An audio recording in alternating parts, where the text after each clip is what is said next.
Hello बच्चों, आज हम क्लास 7 का चैप्टर नंबर 7 पढ़ेंगे, जंतुओं में पोषण। पहले हम पोषण के बारे में जान लेते हैं कि पोषण होता क्या है। पोषण हमारे शरीर को ऊर्जा प्रदान करता है जिससे कार्य करने की क्षमता मिलती है। इसको हम क्या कहते हैं? पोषण कहते हैं। ठीक है। पोषण मनुष्य व जंतु दोनों के लिए आवश्यक है। किसके लिए? दोनों के लिए आवश्यक है। देखते हैं, पहली हेडिंग है आपकी पोषण की आवश्यकता। मानव सहित सभी जीवों को अपने उत्तम स्वास्थ्य, शारीरिक वृद्धि, विकास एवं गतिशीलता बनाए रखने के लिए पोषण तत्वों की आवश्यकता होती है। जैसे पोषण तत्वों की आवश्यकता जैसे रोटी, दाल, चावल, आपका घी, सब्जियां, फल इत्यादि। जैसे देखो, ये आपके क्या है? सब्जियां, फल, ठीक है, चावल, ब्रेड, ऑयल मतलब घी, बटर, मक्खन यानी, ठीक है, मछली, दूध, ये सब आपके क्या है? ये आपके पोषण मिलने वाले आवश्यक क्या है? खाद्य पदार्थ है। ठीक है। रोटी, दाल, चावल, इनसे हमें कार्बोहाइड्रेट मिलता है, घी से हमें वसा मिलती है, और सब्जी और फल से क्या मिलता है? हमें प्रोटीन और आवश्यक मिनरल्स मिलते हैं। ठीक है, तो ये आपका हो गया आवश्यक पोषक तत्व। अब चलते हैं भोजन अंतर्ग्रहण की विधियां। अब भोजन ग्रहण करने की अंतर्ग्रहण विधियां हैं जो हम जान लेते हैं। मानव सहित अन्य विकसित जंतुओं में भोजन का अंतर्ग्रहण मुख्य द्वारा होता है। किसके द्वारा होता है? मुख द्वारा, यानी कि मुंह के द्वारा होता है। जैसे चींटी, मक्खी, केंचुआ, गौरैया आदि अंतर्ग्रहण से करते हैं। मतलब कि ये अपना भोजन को ग्रहण किसके द्वारा करते हैं? मुख के द्वारा करते हैं।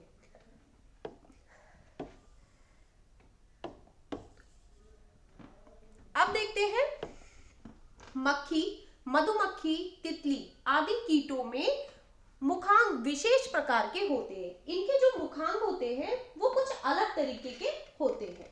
ठीक है। अब चलते हैं आपके सरीसृप वर्ग। जो सरीसृप वर्ग के जंतु होते हैं जैसे छिपकली, सांप, इनमें दांत पाए जाते हैं जो कि कैसे होते हैं? मुड़े हुए तथा नुकीले होते हैं। कैसे होते हैं? मुड़े हुए तथा नुकीले होते हैं। पर ये क्या करते हैं? इनके जो दांत होते हैं वो कुछ इस तरीके से होते हैं। ठीक है, मुड़े हुए और नुकीले। ये भोजन को चबा नहीं पाते, ये क्या करते हैं? भोजन को निगल लेते हैं। ठीक है, इसी तरीके से आपका अंतर्ग्रहण क्रिया खत्म हुई। अब चलते हैं मानव में पाचन। मानव में पाचन क्रिया को देखते हैं कि मानव में पाचन क्रिया किस तरीके से होती है, या मानव में पाचन कैसे होता है। तो मनुष्य में मुख द्वारा ग्रहण किया गया भोजन एक लंबी नलिका से गुजरता है। किससे गुजरता है? एक लंबी नलिका से गुजरता है जिसे हम आहार नाल कहते हैं। जो हमारे मुंह से लेके पेट तक जाती है उसको हम क्या कहते हैं? आहार नाल कहते हैं। ठीक है, जैसे मैंने आपका ये डायग्राम लिया है, ये आपका क्या है? आहार नाल। तो पहले भोजन कहाँ जाता है? आपके मुख में जाता है। ठीक है, फिर मुख के बाद ग्रसनी, फिर उसके बाद जाता है आपका ग्रासिका में, फिर आपका जाता है अमाशय, फिर यकृत, फिर पित्ताशय, फिर आपका अग्राशय, फिर छोटी आंत, फिर बड़ी आंत, फिर रेक्टम, फिर मल द्वार। ठीक है। अब चलते हैं, ये भोजन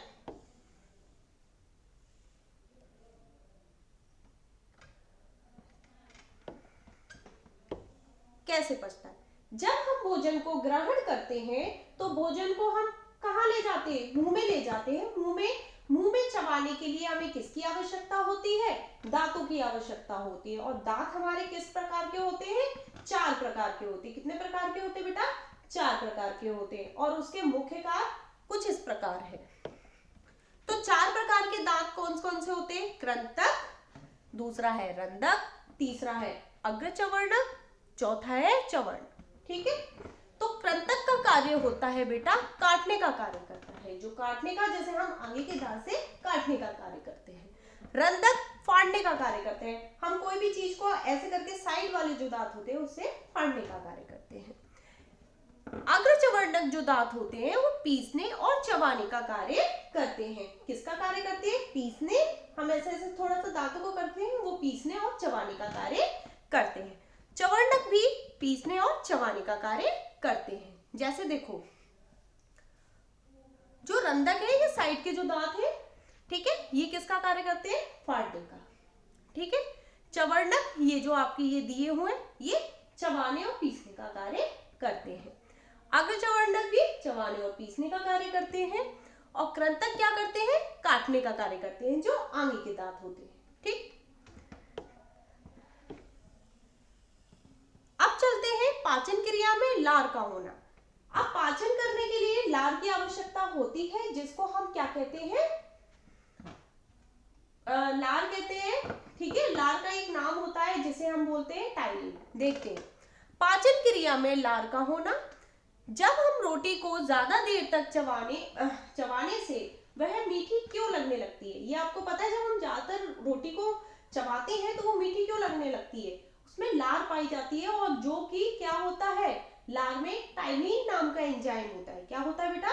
टाइलिन नाम का एंजाइम होता है, जो कि किस में पाया जाता है? लार में पाया जाता है।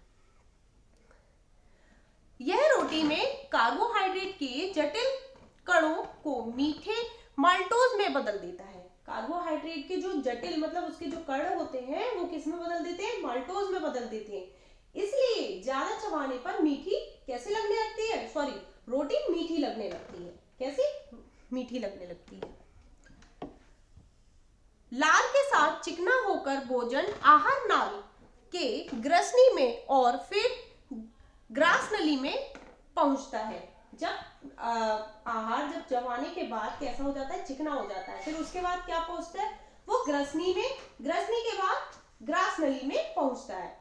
यहाँ पर भोजन का पाचन नहीं होता है। पर यहाँ पे क्या नहीं हो रहा है? भोजन का पाचन नहीं हो रहा है,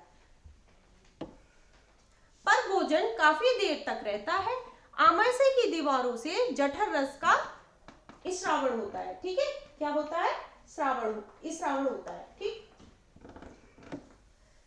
अब जो श्रावण होते हैं वो क्या होते हैं? वो कुछ एंजाइम्स होते हैं, श्रावण होते हैं।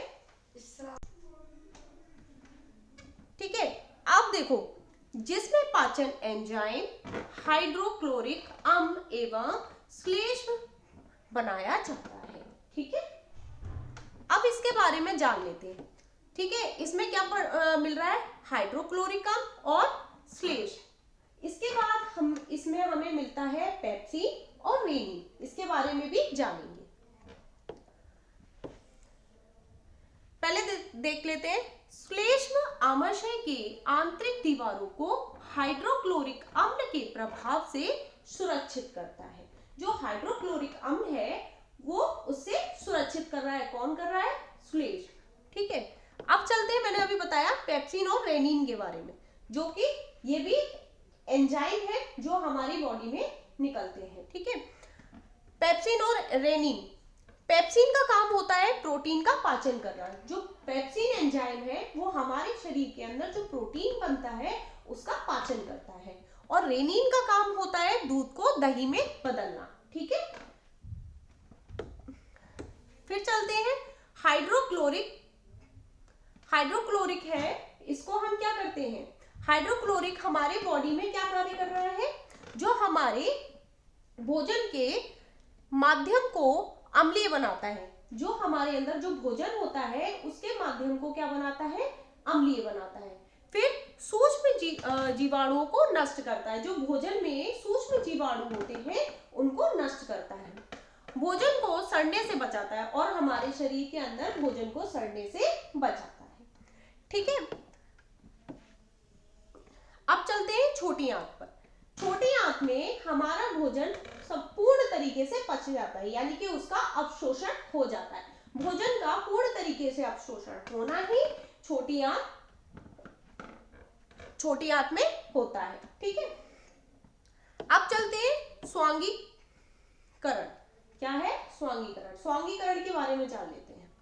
अवशोषण के बाद पचे हुए भोजन का उपयोग कोशिकाओं द्वारा शरीर की वृद्धि एवं अन्य जैविक क्रियाओं के संचालन हेतु किया जाता है। किसके द्वारा किया जाता है? संचालन हेतु द्वारा किया जाता है, वृद्धि और अन्य जैविक क्रियाओं का। ठीक है, यह क्रिया स्वांगीकरण कहलाती है। ठीक, अब आ जाता है उसके बाद आपका बड़ी आंत।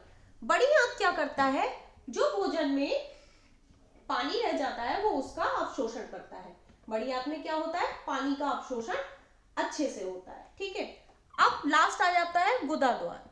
गुदा द्वार में मतलब जितना भी वेस्टेज बचता है आपके, वो मल द्वारा बाहर निकल जाता है, उसे हम भाई क्षेपण कहते हैं। ठीक, तो इसमें छोटा सा पॉइंट दिया है एक ही, उसमें भोजन अंतःग्रहण होता है, फिर पचता है, फिर अवशोषण होता है, फिर स्वांगीकरण होता है, फिर बहिक्षेपण हो जाता है। ठीक है, पहले ग्रहण किया, फिर पचा, फिर अवशोषण हुआ, फिर स्वांगीकरण हुआ, फिर बहिक्षेपण हुआ। ठीक है, नेक्स्ट चलते हैं नेक्स्ट हेडिंग पर। विभिन्न अंगों में होने वाले पाचन क्रियाओं की तालिका। अब देखते हैं, इन तालिकाओं को देख लेते हैं।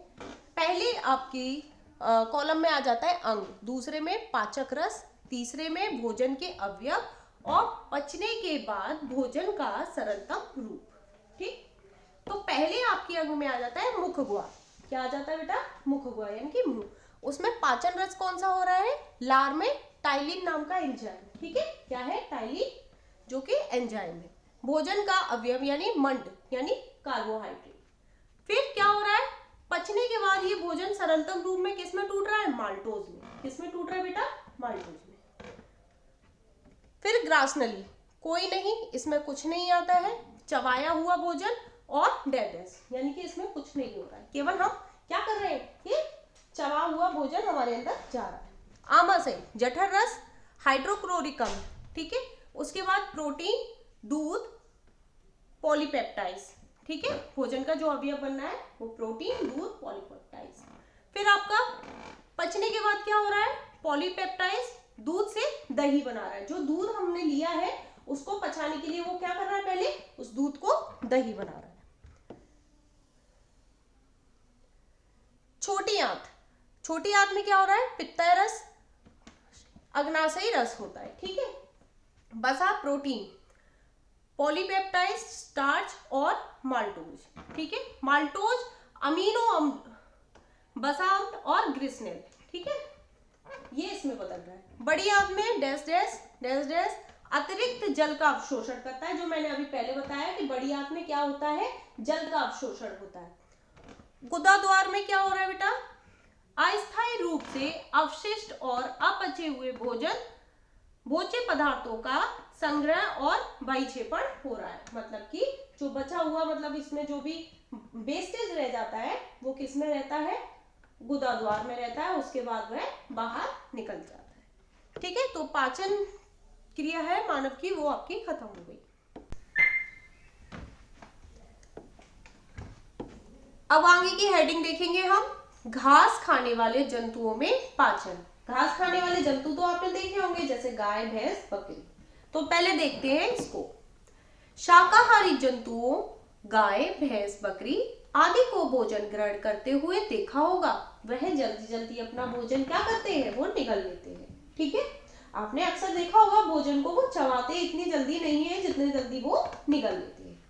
आमाशय के एक भाग में भंडारित कर लेते हैं और इस भोजन को वो आमाशय के एक भाग में भंडारित कर लेते हैं। आमाशय का ये भाग रोमेन कहलाता है। क्या कहलाता है बेटा? आपका रोमेन कहलाता है। ठीक, नेक्स्ट है, रोमेन में भोजन का आंशिक पाचन होता है, जिसे हम जुगाल कहते हैं। मतलब कि आंशिक मतलब थोड़ा सा ही इनका पाचन होता है, जिसे हम जुगाल कहते हैं। इसके बाद जंतु इसे छोटे छोटे पिंडकों के रूप में, जैसे छोटे छोटे पिंडक टाइप के रूप में क्या करते हैं? पुनः मुंह में ले आते हैं। क्या ले आते हैं? पुनः मुंह में ले आते हैं और इसे चबाते रहते हैं। आपने अक्सर देखा होगा गाय भैंसों का मुंह हमेशा चलता रहता है। क्यों चलता रहता है? क्योंकि वो अपने भोजन को पुनः मुंह में दोबारा ले आते हैं। चबाने का यह प्रक्रम रोमंथन कहलाता है। इस चबाने के प्रक्रम को क्या कहते हैं? रोमंथन कहलाते हैं। और ऐसे जंतु रोमंधी या रोमिनेंटिड कहलाते हैं। क्या कहलाते हैं?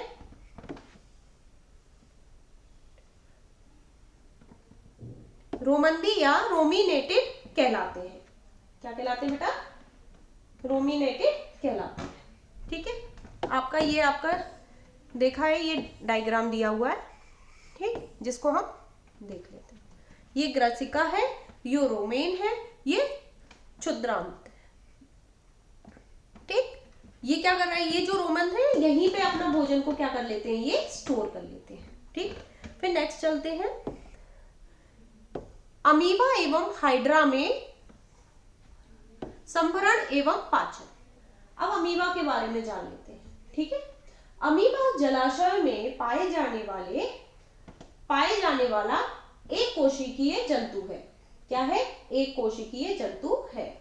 ठीक है, यह निरंतर अपनी आकृति और स्थिति बदलता रहता है। ये अपनी जो निरंतर होती है, जो अपनी आकृति होती है और स्थिति को हमेशा बदलता रहता है। ये एक स्थिति में नहीं रहता है। ये क्या करता है? ये अपने आप को बदलता रहता है। इसकी कोशिकाओं से एक अथवा अनेक उंगलियां के समान प्रवर्धन निकलते हैं। ठीक है, जिन्हें पादप कहते हैं। क्या कहते हैं? जिन्हें हम पादप कहते हैं। यह अमीबा को गति देने और भोजन पकड़ने में सहायता करते हैं। क्या करते हैं? गति देने और भोजन को पकड़ने में सहायता देते हैं। देखो,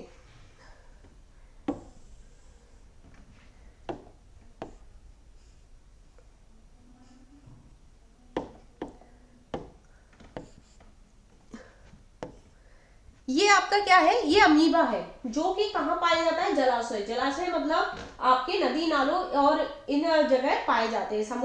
समुद्र में पाए जाते हैं, नदियों में पाए जाते हैं। जहाँ पानी होता है वहां पे ये अमीबा पाए जाते हैं, जो कि एक कोशिकीय जीव होते हैं। इनके बीच में ये क्या है? आपका केंद्रक होता है। क्या होता है? केंद्रक। और ये उंगली नुमा, ये क्या होते हैं? आपके पादप होते हैं। अब ये क्या आ रहा है? जो आपका कीट आ रहा है, क्या हो रहा है? ये इसको बोलते हैं कीट, जिसको ये भोजन के रूप में प्राप्त करते हैं। अब देखो, इन्होंने उंगली नुमा रचना कर ली। उंगली नुमा रचना करने के बाद इन्होंने इस कीट को क्या किया? इसको पकड़ लिया। क्या किया?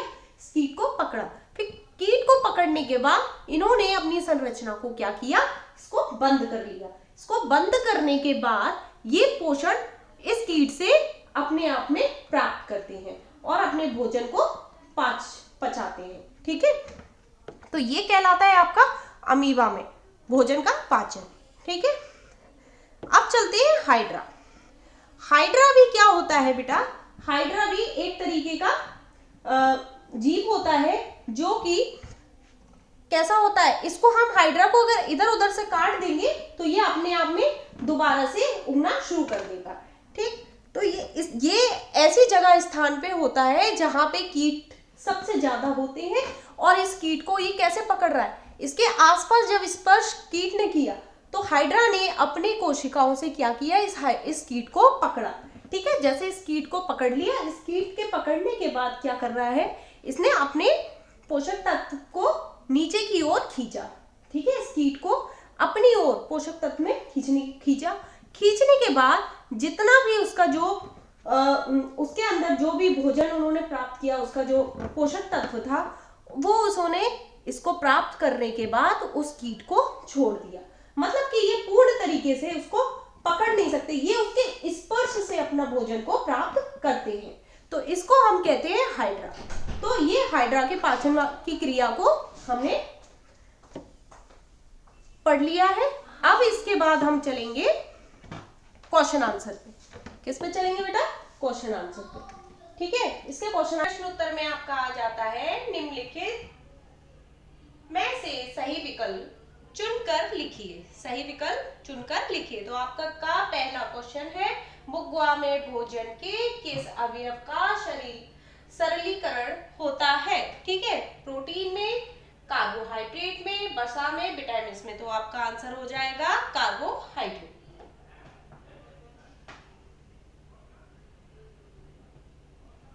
क्वेश्चन नंबर ख, भोजन का पाचन पूर्ण हो उसके भोजन का पूर्ण पाचन हो जाता है। तो आमाशय में, छोटी आंत में, बड़ी आंत में, मलाशय में। तो आपका आंसर होगा छोटी आंत में। कृंतक दांत का कार्य है। क्वेश्चन नंबर ग, कृंतक दांत का कार्य है। क्या कार्य है? फाड़ने का, काटने का, पीसने का, चबाने का। तो आपका हो जाएगा काटने का। ठीक है। नेक्स्ट है, लार में पाए जाने वाला एंजाइम है टाइन, पेप्सिन, प्लेनिन, इनमें से कोई नहीं। तो आपका आंसर हो जाएगा टाइलिन। रिक्त स्थानों की पूर्ति कीजिए। अब हम आ जाते हैं रिक्त स्थानों की पूर्ति कीजिए। तो पहला क्वेश्चन है आपका मंड का पाचन, यानी मंड का जो पाचन है वो कहाँ होता है? मुख गुहा में होता है। किसमें होता है? मुख गुहा में होता है। ख, डैश डैश आपका पूछा है, कृंतक, रंधक, अग्रचवर्णक और चवर्णक। दांत के 4 प्रकार होते हैं। कितने प्रकार होते हैं? 4 प्रकार। नेक्स्ट है आपका ग, आमाशय में डैश एवं डैश का श्रावण होता है। ठीक है। तो जठर रस और हाइड्रोक्लोरिक। ठीक है। नेक्स्ट है आपका ग, अमीबा अपने भोजन को डैश में के द्वारा पकड़ता है। ठीक है। अमीबा किसके द्वारा पकड़ता है? अमीबा अपने भोजन को पादपों के द्वारा पकड़ता है। ठीक है। आपके सही खाली स्थान हो गए। अब आ जाते हैं सही मिलान पर। तो पहला कॉलम में आपका दिया है कार्बोहाइड्रेट, प्रोटीन, वसा। तो कार्बोहाइड्रेट कहाँ पे जाएगा? शर्करा। ठीक है। आपका क से ब, प्रोटीन, अमीनो अम्ल। ठीक है, एमिनो अम्ल। ठीक है। और वसा, वसा अम्ल एवं ग्रेसलॉल। ठीक है। नेक्स्ट है आपका क्वेश्चन, सही गलत पर चिन्ह लगाएं। हमको क्या करना है? आप सही गलत पर चिन्ह लगाएं। पहला आपका आता है, चवर्णक भोजन को काटने का कार्य करती है। तो नहीं। ठीक है। आपका आंसर हो गया गलत। नेक्स्ट है खा, आमाशय की दीवार से जठर रस का श्रावण होता है। तो हाँ, आमाशय से क्या होता है? जठर रस का श्रावण होता है। नेक्स्ट क्वेश्चन है, पेप्सिन द्वारा कार्बोहाइड्रेट का पाचन होता है। पेप्सिन द्वारा कार्बोहाइड्रेट का पाचन होता है। तो आपका गलत है, पेप्सिन द्वारा कार्बोहाइड्रेट का पाचन नहीं होता है। हाइड्रोक्लोरिक अम्ल भोजन के माध्यम को क्षारीय बनाता है? नहीं। नेक्स्ट क्वेश्चन है, रेनिन दूध को दही में बदलता है। तो रेनिन क्या करता है? दूध को दही में बदलता है। हाँ। ठीक है। अब आ जाता है आपका पांचवा क्वेश्चन, निम्नलिखित अंगों को सही क्रम में व्यवस्थित कीजिए। तो पहले आपके जो अंग दिए हुए हैं वो कौन कौन से हैं? छोटी आंत, मुख, ग्रासनली, बड़ी आंत, गुदा, मलाशय, मुखगुहा, आमाशय। अब हमको क्या करना है? इसको व्यवस्थित करना है। तो पहले आपका आ जाता है मुख, फिर मुखगुहा, फिर ग्रसनी, फिर आमाशय, फिर आमाशय से छोटी आंत, छोटी आंत से बड़ी आंत, बड़ी आंत से आपका मलाशय। ठीक है। मलाशय से आपका हो जाता है फिर गुदा। ठीक है। ये हमने क्रम में लगाया। नेक्स्ट चलेंगे, निम्नलिखित प्रश्नों के उत्तर दीजिए। ठीक है।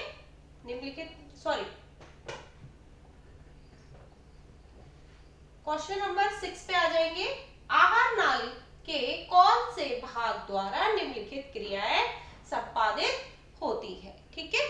तो आपका पहला क्वेश्चन है का, भोजन को चबाना दांतों के द्वारा मुख गुहा में होता है। ठीक है।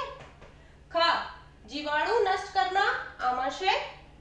नेक्स्ट है ग, पचे हुए भोजन का अवशोषण छोटी आंत के अंतिम भाग में होता है। ठीक है।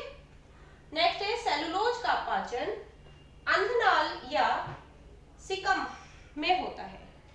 ठीक। अब आ जाते हैं प्रश्न उत्तर पर। ठीक है। आपके प्रश्न उत्तर पर निम्नलिखित प्रश्नों के उत्तर दीजिए। तो आपका पहला क्वेश्चन है, पित्तरस कहाँ बनता है? यह भोजन के पाचन में सहायक होता है। तो पित्तरस हमारा क्या होता है? पित्तरस कहाँ पे बनता है? पित्तरस हमारे यकृत में बनता है। ठीक है, यह भोजन के वसा आदि के पाचन में सहायक होता है। ठीक है, नेक्स्ट है आमाशय में श्राविक अम्ल का कार्य बताइए। तो आमाशय में अम्ल का कार्य पूछ रहा है। आमाशय की दीवारों से जठर रस का श्रावण होता है। इसमें हाइड्रोक्लोरिक अम्ल पाया जाता है। हाइड्रोक्लोरिक अम्ल भोजन के माध्यम को अम्लीय बनाता है। कैसा बनाता है? अम्लीय बनाता है। भोजन में उपस्थित सूक्ष्म जीवाणु को नष्ट करता है और भोजन सड़ने से बचाता है। भोजन को क्या करता है? भोजन को सड़ने से बचाता है। नेक्स्ट क्वेश्चन चलते हैं। शाकाहारी जंतुओं की आहार नाल की विशेषता बताइए। तो इसके हमें क्या बताना है? विशेषता बतानी है। शाकाहारी जंतु गाय, भैंस आदि घास को जल्दी जल्दी निगल लेते हैं। देखा होगा गाय भैंस क्या करती है? जल्दी जल्दी घास को क्या करती है? निगल लेती है और आमाशय के एक भाग में भंडारित कर लेती है। आमाशय का यह भाग रुमेन होता है। इसे जुगाल भी कहते हैं तथा गाय भैंस आदि जंतुओं का मुख्य भोजन घास है, जिसमें सेलुलोज प्रचुर मात्रा में पाया जाता है। ठीक है, नेक्स्ट क्वेश्चन है आपका सूक्ष्म जीव अमीबा में भोजन का अंतर्ग्रहण और पाचन चित्र द्वारा स्पष्ट कीजिए। तो हमने ये आपको चित्र बताया है, आज का डायग्राम बताया अमीबा में भोजन का अंतर्ग्रहण और पाचन। ठीक है, तो ये आपका अमीबा है और ये खाद्य कारण यानी कि ये भोजन है इसमें। फिर विभाजित केंद्र आपका क्या है? विभाजित केंद्र। फिर उसके बाद ये विभाजित हुआ, ये दो भागों में बट गया, फिर इनकी संतान अमीबा हुई, ये दो भागों में द्विखंडन हो गया। ठीक है,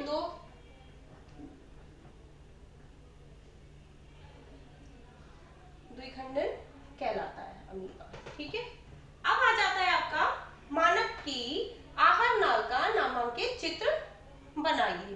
तो आपको क्या देखना है? नामांकित चित्र देखना है। मानव की आहार नाल चित्र। तो आपका क्या दिया है? ये आपका मुख दिया हुआ है। ठीक है, ये आपकी जीभ दी हुई है, ये आपकी मुख दिया हुआ है, ये आपका जीभ दिया हुआ है, ये आपकी ग्रसनी दी हुई है। क्या दी हुई है? ग्रसनी। ठीक है, ये ग्रसिका दी है, ये यकृत दिया है आपका, फिर आपका आमाशय, फिर पित्तरस बड़ी आंत, रेक्टम, फिर अग्रशय छोटी आंत और अम्ल द्वार। ठीक है, ये आपको हमने इस चैप्टर के प्रश्न उत्तर खत्म हुए और ये चैप्टर आपको ना समझ में आया हो तो आप मुझसे पूछ सकते हैं। थैंक यू बच्चों।